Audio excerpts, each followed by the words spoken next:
ஆயிஷா ரலியல்லாஹு அன்ஹா சொல்லுகிறார்கள், நான் உணவை சாப்பிடுவேன், அந்த உணவில் சில பகுதியை கடிப்பேன். அல்லாஹ்வுடைய தூதர் உடனே அதை வாங்கிக் கொண்டு நான் கடித்த இடத்திலேயே அல்லாஹ்வுடைய தூதர் கடித்தார். இப்படிப்பட்ட அன்பு பரிமாறப்படுகிறது பாருங்கள்.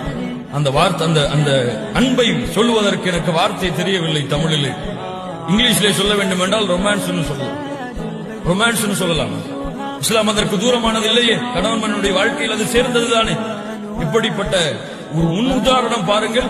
அல்லாஹ்வுடைய தூதர் நான் எந்த இடத்தில் வாய் வைத்து கடித்தேனோ அதே இடத்திலே அல்லாஹ்வுடைய தூதர் ஸல்லல்லாஹு அலைஹி வஸல்லம் அதை வாங்கி கடிப்பார்கள் என்று அல்லாஹ்வுடைய தூதர் ஸல்லல்லாஹு அலைஹி வஸல்லம் உடைய மனைவி சொல்லுகிறார்கள்.